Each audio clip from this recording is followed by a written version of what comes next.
समय की बात है। एक प्यारी सी लड़की रहती थी जिसका नाम था एला। जब एला छोटी सी थी तब उसकी माँ परलोक सिधार गई और थोड़े वक्त में उसके पिता भी चल बसे। वह अपनी दुष्ट सौतेली माँ और 2 घमंडी सौतेली बहनों के साथ रहती थी। वे घर का सारा काम एला से करवाते थे। वे दिन रात उस पर चिल्लाते, द्वारा साफ करो, सारी अलमारियों से धूल और मिट्टी साफ की या नहीं, मेरे कपड़ों में अभी इस्त्री करो। एला हमेशा धूल और मिट्टी से घिरी रहती थी और इसलिए उसे सब सिंड्रेला बुलाते थे। एक दिन राजकुमार ने राज्य की सारी युवतियों को एक शानदार नाच गाने के दावत पर आमंत्रित किया। राज्य के लोग और सिंड्रेला की सौतेली माँ और बहनें भी बड़े खुश और उत्तेजित थे। सिंड्रेला भी इस जश्न में जाना चाहती थी, पर उसकी सौतेली बहनें उस पर हंस पड़ी।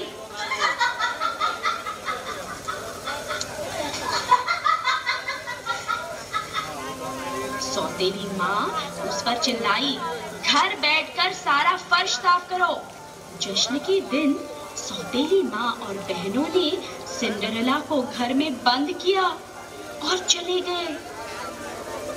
सिंड्रेला दुखी होकर रोने लगी।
सिंड्रेला के सामने एक सुंदर सी मुस्कान और हाथ में जादुई छड़ी लिए एक परी प्रकट हुई। आप कौन हैं? सिंड्रेला ने आश्चर्य से पूछा। उस परी ने उत्तर दिया, मैं तुम्हारी परी माँ हूँ। तुम्हें जश्न में जाना है ना? मैं इसलिए तुम्हारी मदद करने आई हूँ। चलो। नन्हे नन्हे तारों जैसे नैना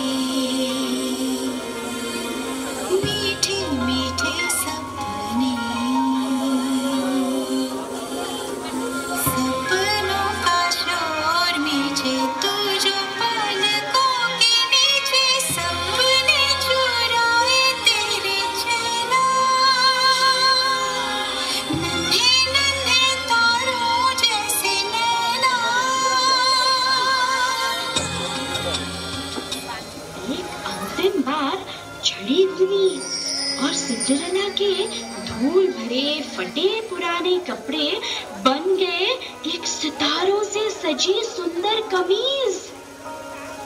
देखा, अब तुम हूबहू राजकुमारी लग रही हो। परी माँ, इस सब के लिए बहुत बहुत धन्यवाद। और वह महल की ओर निकल गई।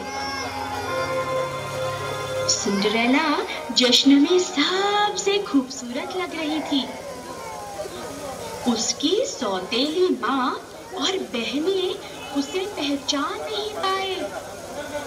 वहाँ सारी लड़कियां सिंड्रेला से जल रही थी, क्योंकि राजकुमार सिर्फ उसके साथ नाच रहा था।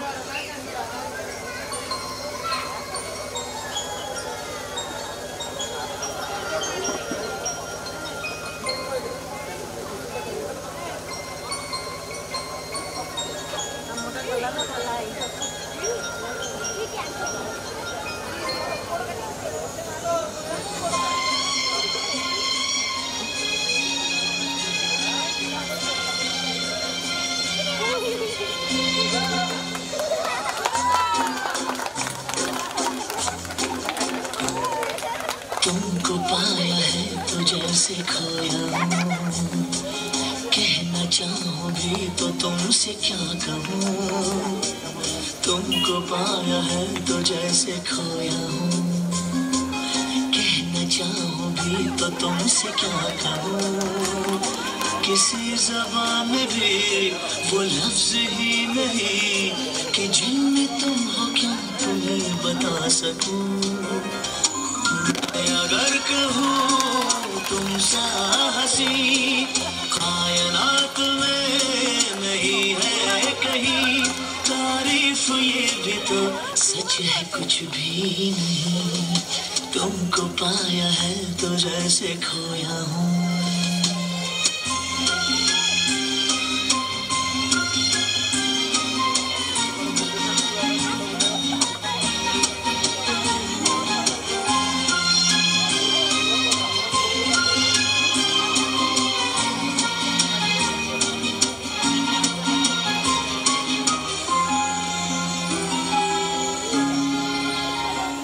सिंड्रेला की शादी बड़ी धूमधाम से हुई। सौतेली माँ और बहनों ने उसे कभी तंग नहीं किया।